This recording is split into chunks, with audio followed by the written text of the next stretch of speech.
My coworkers invited me to a lake trip. I wished I stayed home. I've been at my job for about a year now. It's had its ups and downs, but overall, it's been something I've really learned to enjoy, as crazy as that sounds.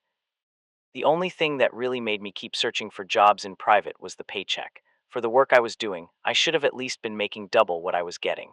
Plus, the building wasn't air conditioned, and that summer heat can get pretty brutal. What made it bearable even on the hottest of days, though, were my two coworkers. I'll call them Mike and Dave for the sake of anonymity. We'd all become pretty close friends in my time at the company, and that friendship had even expanded outside of work. We'd hit the bars sometimes, maybe catch a movie. We just enjoyed each other's company. We went through the hard shit together, and I think we kind of just bonded over it. Writing this now, I'm almost getting teary-eyed. This whole experience has kind of altered the way I see the two of them, even though I know it's not their fault. Like I said, the pay at this job was barely enough to keep my head above water. Plus, with the manual labor, holding on was beginning to become unbearable, especially in July. I'd applied for jobs before, but I was never really serious about it. I was just casting lines, I suppose. I don't know why this day was so different. Maybe it was the heat, maybe it was the mandatory overtime. All I know is when I applied for a new job this time, I was serious. It took a few days, but the company eventually got back to me. They wanted to schedule an interview. The day came and I went to the interview. It went swimmingly. They were basically handing me the job, a nice, cool office building, salary pay, plus my very own cubicle. It was impossible to say no. The day after the interview, I turned my 2 weeks' notice in to my manager. He was disappointed, but overall, he was understanding. Mike and Dave, however, basically had complete meltdowns. There was some anger, there was some frustration, but in the end, we all agreed to keep in touch. We'd still see each other, just not on a daily basis anymore. That night, as I was getting ready for bed, I got a text from Mike. "Hey man, we all gotta hang out before you leave. We may not have the same schedules after this. Me and Dave were thinking to have a lake trip. There's this great spot that I know, if you're interested." I responded with a resounding yes. A few beers with some buddies on the lake sounded incredible. Again, impossible to say no. Mike replied with, "Great, I'll send you the location. We can meet up after work on Friday." The week went on like normal. We all joked around. Everyone teased me for leaving, but overall, nothing unusual. On Friday after work, I drove home to get showered and grab a few things for the night, including beer, a sleeping bag, and 3 full bottles of bug spray. As I was packing the bag, I got a text from Dave. He had sent me the location. I stared at my phone and felt my stomach drop. I hadn't expected the lake to be an hour and 30 minutes out. He followed up with, "We're on the way now," so naturally I pushed my feelings aside and hurried out the door. It was already 5:45 p.m. and I was burning daylight. I drove a little over the speed limit for nearly the entire drive. All the while, a million things ran through my mind. My new job, my old job, how annoyed I was at how long this drive was, how excited I was to spend the night on the lake with my friends, mainly annoyed at how long the drive was, though. The closer I got, the more desolate everything became. Less traffic, less gas stations, hell, less road, more trees. When I finally got to the last 10 miles, it was hardly even a road at all. It was more like a dirt path, wide enough for either a family of four or a small car, and I had to stay on it for 10 whole miles. The trees made it look darker than it was. They cast shadows over the dirt road that made it seem like the sun had already set. I had to keep my speed between 20 and 30 miles an hour the entire way, and I swore I could hear animals chirping over the thumping of my car's speakers. Finally, after what seemed like an eternity on that road, I came to a clearing. It was where the road ended. I assumed it was where I was supposed to park. I was kind of confused as to how I was the first person there. Mike and Dave had left before me. I assumed that maybe they had stopped off at a convenience store or something to grab some snacks or something. I got out to stretch my legs after the long car ride. While I stretched, I analyzed my surroundings. It looked like I was in the middle of nowhere. Red Solo cups littered the ground, and I could see the deep dirt prints that indicated someone had been doing donuts here recently. As I looked around, I noticed a trail that led deeper into the forest, toward what I assumed to be the lake. I tried texting Mike to check in, but I had zero cell reception. I figured, fuck it, I'll just walk down and see what I can see. I started down the path and followed it for about a mile. I swear, I had this weird feeling of being watched the entire time. I kept hearing sticks breaking behind me. I even thought I heard footsteps a few times, but anytime I looked behind me, they'd stop and there'd be no one there. I ignored my nerves and kept walking. When I reached the end, I was amazed at the scene that lay before me. The lake was absolutely gorgeous. The sun bounced off the crisp blue water. A breeze ran through my hair. The sound of crickets and cicadas filled the crisp forest air. It was like I was in heaven. I sat on a rock near the edge of the lake just taking in the scenery while I waited for my friends. I'm not sure how much time passed, but eventually I heard the unmistakable sound of a twig snapping behind me again. Only this time, when I turned around, I actually saw someone. They were staring at me, peeking at me from behind this tree like a kid playing hide and seek. It looked like Dave, but he was different somehow. He didn't have life in his eyes. His face was stretched somehow, like I was looking at a mask made of Dave rather than Dave himself. He was smiling at me with this intense, hungry-looking smile, like his teeth were a bear trap, and when he spoke, what he said just didn't make sense. Over here, Don, the lake's over here.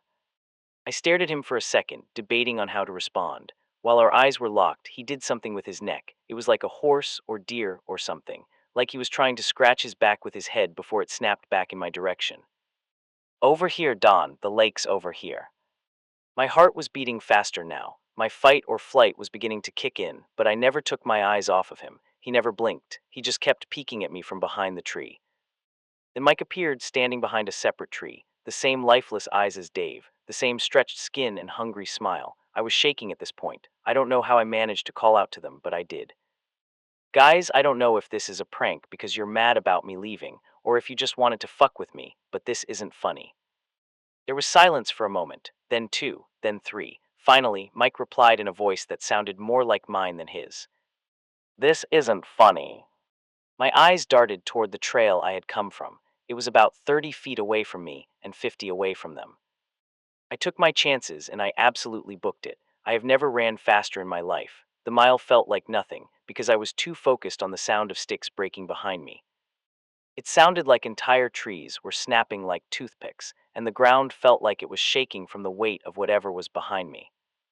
When I reached the clearing, I was still the only car there, and I basically slid across my hood trying to get to my door. I peeled out of the clearing as fast as my car would allow, and when I looked in my rearview mirror, I saw them again. Mike and Dave peeking at me from behind the trees. I must have burned through a half tank of gas flying down that dirt road. When I finally reached the main road and cell signal returned, the first thing I did was call Dave. It rang for a few seconds before he picked up, sounding as cool as a cucumber. You, Don, where you at? What the fuck do you mean, where am I at? Where the fuck are you at? We're at the lake, dude. We've been waiting on you for like an hour. I paused. An hour? I was just at the lake. I swear you two were there, but your cars were. Nah, man, we both got our cars. All that's missing is yours, cutie. Hold on, let me look. There was silence for a moment, while Dave looked at his message to me. Akchi, so don't hate me. I may have sent you the wrong location. The one I sent was for a party I went to last week. Can't believe you drove all the way out there without even checking, haha. I just hung up the phone and drove home in silence. Mike and Dave both kept calling me periodically throughout the night. I just kept sending them to voicemail. The calls stopped at around midnight, but Dave still sent me one last message. A picture of the lake they were at, and a single text that read, Over here, Don, the lake's over here. My wife keeps burying things in our backyard. Everything is happening so fast. I'm not sure when she had this mental break, but if I had to guess, I'm assuming it's when our daughter was born. In the weeks that followed, I think her exhaustion started to take hold of her. She started talking in her sleep. Hell, she even started sleepwalking. The things she'd say in her sleep led me to believe she was having nightmares. Lots of tossing and turning, lots of grunting. Sometimes she'd wake up screaming either mine or my daughter's name. What concerned me most, however, was what she'd do in her sleep. It took me a while to notice. She'd wake up with dirt covering her hands and mud caking her fingernails. She liked to garden, so of course I didn't think much of it. But when things started going missing, that's when I knew something was afoot. Baby bottles, pacifiers, family photos. It was gradual, but the more I noticed, the more I'd scratch my head. Our daughter would go crazy. Both me and my wife would search the house thoroughly for any of her missing toys, missing bibs or fresh diapers. She swore up and down that she had no idea where anything was. I wanted to believe her, and I did for a time. But when she woke me up one night while sneaking out of bed, I realized what was really going on. I thought it was because the baby was crying. I thought that she was just going to rock her back to sleep. but she was snoring as she rose from our bed. I chose to follow her, just to see what she does when this kind of thing happens. I ignored our baby, just for a while, and tiptoed behind my wife as she made her way through our bedroom and loomed over our daughter's crib. I expected her to reach down and pick her up, but instead, she took the crib mobile that hung over my baby's head, completely ignoring her wails as she walked towards the dark hallway. From there, she glided down the stairs and through the kitchen and dining room. She looked completely cognizant as she opened the back door and walked out into the night. I was always told you're not supposed to wake a sleepwalker, so I just watched her as she dropped to her hands and knees and began clawing at the dirt in the backyard. I was nervous, but more so, I was stunned, distracted by the dozen patches of dirt that I had neglected to notice since this all started happening. She dug a hole about a foot deep and a foot wide with her bare hands before dropping the mobile inside. Still snoring, still with her eyes closed, she filled the hole, walked past me and back to our bedroom, and collapsed into bed, our baby still wailing. It was up to me to get the baby back to sleep that night. I held her tight, rocking her gently until silence fell over the room. I woke up the next morning with a clear mission: find my daughter's missing toys. I went outside with a trowel and began slowly digging. I found the bottles, found the toys and bibs, but when I confronted my wife about it, she was adamant that it wasn't her. She cried when I showed her the holes in the yard. She cried harder when I showed her the dirty bottles and baby clothes. She seemed both confused and remorseful. For a while after that, the sleepwalking stopped. The talking didn't, but that was something I could live with. At least things weren't going missing anymore. At least for a while.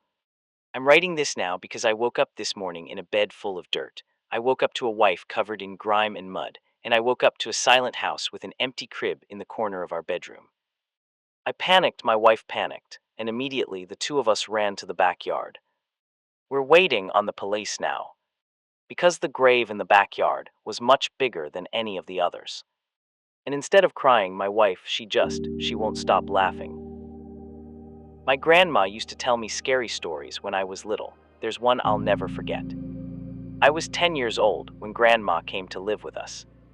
It was about 6 months after Granddad passed away, and I guess, looking back, she must have been lonely in that big house of theirs, rattling around with only the grief and memories for company. So despite a few protests from Mum, my parents took her in. There were no protests from me, none at all. Grandma was loud and fun, and I loved her. She had an almost limitless supply of boiled sweets, and she'd always slip me a couple whenever she saw me. She was always the first to stick up for me when I got in trouble, too. But it was her stories I loved best. Grandma had all kinds of stories. Stories about growing up during WWII, and stories about the things she'd get up to with her friends on the South Coast after her family had been evacuated. Sad stories, funny stories, adventure stories. But it was her scary stories that were my favorite. Grandma had lots of scary stories. She told me she dabbled in the occult when she was a teenager, trying out Ouija boards with her friends, tarot cards, fortune telling, all that stuff. Most of the stories I'd laugh off or forget about not long after she was done telling them, but there were a couple that really did spook me a bit. I was only 10 at the time, you have to understand, and Grandma certainly knew how to bring the stories to life. She'd shut off the lights in my room so only the glow of the night sky shone through the curtains, and she'd shuffle in real close enough so I could see the wrinkles on her face and smell the boiled sweets on her breath, close enough so her deep blue eyes could stare straight into mine. She must have given me nightmares with a few of those tales, but now, years later, there's only one that I can still remember, only one that stuck with me. The story about the shower and Mr. Longfingers. Grandma told me about Mr. Longfingers one night after I asked about her baths. Grandma used to love her baths. She'd spend ages in them, light candles and incense, and lie in the tub humming to herself until the water turned cold. It drove my mum crazy. But when I asked her why she loved them so much, she said it was the only place she could relax. It was the only place that was safe for her to relax. You know, people like me who are, well, more sensitive to certain things, we have to have baths, she told me seriously one night, shuffling closer on the bed. I couldn't possibly spend that long in the shower. It'd be far too risky. Grandma stared at me with those blue eyes of hers, unsmiling, and I knew it was time for one of her stories, one of the scary ones. I shivered with pleasure and pulled the covers up to my chin. Why is it risky, Grandma? She half turned to look out the window, watching me from the corner of her eye, pausing for effect. I waited, feeling my heart rate pick up ever so slightly in my chest. Well, she said after a moment, it's only risky if you close your eyes, of course, if you close your eyes for longer than 10 seconds. What do you mean, wise?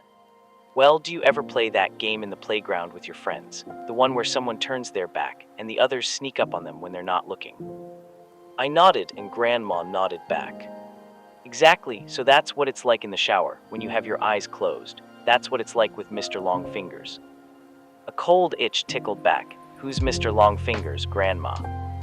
She let out a deep breath as if she wished she hadn't said anything, turned her head back to face mine. When she next spoke, she'd lowered her voice. No one knows exactly, Grandma whispered. Some think it's a creature that's attracted to the heat and smell we give off in there. Others think it's a demon that finds a way into our realm through the dense steam clouds. No one can say for sure, because the only ones who have actually seen Mr. Longfingers aren't ever going to be able to tell you. I pulled in a breath. Why not? Grandma shuffled closer along the bed and leaned towards me, leaving my question hanging in the air. Don't you worry about it, sweetheart. Don't worry your pretty head. As long as you remember the rules, you'll be fine. What rules? Well, when you're in the shower, you try not to close your eyes for too long. 5 seconds is fine, and 10 is just about okay too, but any longer than that. Yeah, then what? Well, any longer than that, and you may just start to feel something in the room with you, something watching. And if you ever go longer than 15 seconds, that's when you might start to hear a noise too. Hear what? The soft tap-tap-tap of fingers on glass, fingers drumming against the glass door of the shower. If you do ever hear that noise, God forbid, will you make me a promise? What, Grandma? Promise me you'll never open your eyes. I barely slept that night, hardly at all. I'd close my eyes and try to relax, but every time I did I'd imagine a face pressed against my bedroom window, staring in at me. And when I did finally get to sleep, I had nightmares, bad ones. I had them all week, in fact. Dreams about disembodied eyes watching me in the dark, and long fingers reaching out to touch my exposed skin. It wasn't any better when I was awake, either. Not really. The shower was the worst. That's when Grandma's story really got to me. I'd never thought about it before, but suddenly I had trouble shutting my eyes in there. I'd be standing beneath the beating water, shampoo running down my face, and as soon as I squinted my eyelids closed, I'd hear Grandma's words running through my head. 5 seconds is fine, and 10 is just about okay too, but any longer than that. I'd rub my hair fast, feeling the shampoo dripping off my chin, and as soon as I'd counted past 5 seconds, I'd feel it. Sort of pressure, not a feeling of being watched exactly, but something close to that. I'd run my fingers faster and faster through my hair, frantically trying to get the suds out, and the ready blackness behind my closed eyes coupled with the rush of water in my ears would feel like a held breath, like the silence before a scream.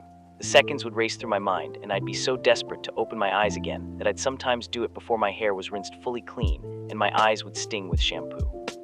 But before I shut them again, I'd always be sure to peer out through the steamed glass door of the shower cubicle, just to make sure I was still alone. It wasn't long before Mum realized something was up. She heard me crying out in my sleep one night and came in to comfort me, asked me what the matter was, and it all came out.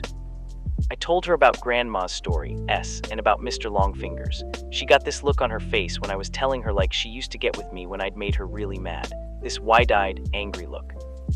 Only this time she wasn't angry with me, she was angry with Grandma. My parents' room was next to mine, and sometimes if I pressed my ear against the wall, I could hear them talking in there, soft whispers. That night though, after Mum was satisfied I wasn't scared anymore and she'd gone back to her room, the whispers weren't soft at all. Oh no. I heard Mum hissing to Dad about Grandma, about the story she'd told me. Mum's voice floated through the wall, sharp and crisp. You know what your fucking mother said to him now, don't you, Simon? Dad's response was an unintelligible mutter. She's told him there's a monster that'll get him if he shuts his eyes in the shower. A monster. The poor kid's been having nightmares about it all week. Seriously, Simon, you'd better say something to her tomorrow morning first thing, or I will. Grandma came to visit me in my room the following night. That time as she perched on the end of my bed, there were no stories, nothing like that. Grandma just sat there and stared down at me, her blue eyes wide and sad. The light from the moon outside my window lit up her wrinkled face. You know I'd never let anything bad happen to you, don't you? She said after a moment. I nodded my head. I know, Grandma. You know I wouldn't let you come to any harm. I nodded again. Okay, good, that's good. She looked away from me for a moment out the window. You know, the things I tell you in the evening are meant to help you, sweetheart. They're meant to toughen you up a bit, protect you. She paused and shook her head. But maybe your mum's right. Maybe I went too far this time. She looked down at me and smiled, but even then, even though I was only 10 years old, I could tell it didn't quite reach her eyes. "I'll tell you what," Grandma said. "You know what I told you about Mr. Longfingers and the shower? Well, I'm going to make sure you're safe. I'll scare the bastard off, how about that? It won't come back in a hurry if it has to face me." I stared up at Grandma, watching her face glow in the moonlight, watching her smile down at me. I nodded my head once. I was the one who found her. I don't know when exactly it happened, but I'd guess it was about a week after we had that talk in my room. A week after she told me she wouldn't let me come to any harm. I woke early that morning from a bad dream to a heavy thumping sound. I sat bolt upright in bed. My room was quiet around me, and I couldn't hear anything from the wall that joined my parents' room either. But the house wasn't entirely silent. Floating down the hall, muffled by my closed door, I could hear the sound of rushing water. The noise of the shower. I leapt out of bed and ran down the upstairs hallway, heart already pounding in my chest. As soon as I reached the closed bathroom door, I started banging on it. A deep terror was welling up inside me like cold water from a well, something I couldn't place, and I kept banging and shouting, "Grandma," over and over again, even though she didn't respond. Off to my right, I was dimly aware of voices from my parents' room, the sleepy shuffle of footsteps, but before they had a chance to make it out onto the landing, I'd lifted my hand to test out the door handle, more out of instinct than because I thought it might actually open. But the door wasn't locked. I kept banging with my free hand, and it swung suddenly inwards, bringing me face to face with a wall of steam. Heat struck my skin. I squinted my eyes against the damp fog and peered into the bathroom. And before Dad pushed me to one side, before everything around me descended into shouting and tears and chaos, I saw her. I saw Grandma. She was lying naked on the floor in the shower cubicle, the water beating down around her, blue eyes bulging from her face. One hand was curled against her chest, like a dead bird, while the other trailed against the glass of the shower cubicle, the flailing finger marks she'd carved through the steam still clear and fresh. It was a heart attack that killed her. That's what my dad told me. He said Grandma was old, and the thing had struck her quickly and suddenly. She would have died fast and without pain, Dad said. She wouldn't have suffered. I knew better, though. Even as a 10-year-old kid, I knew better. And years later, writing this as an adult, I still know better. I also know my wife and kids resent me for refusing to have a shower in the house, for insisting everyone take baths. They pretend it's okay and they humor me, but I can tell they don't really understand it. Not at all. My wife thinks she does. She thinks I still carry the trauma of seeing my grandmother dying in front of me when I was little. I guess she's right, in a way. But she doesn't know the full truth. Nobody does. And no one would believe me, even if I told them. No one would believe me if I said the reason I don't take showers, the reason I haven't had one since I was 10 years old, isn't because I'm scarred from the sight of a dead body. It's because all those years ago, when I crept back into the still hot bathroom after the paramedics had taken Grandma's body downstairs, I made sure to check the marks her fingers had carved through the steamed glass of the shower cubicle. And those marks weren't just on the inside.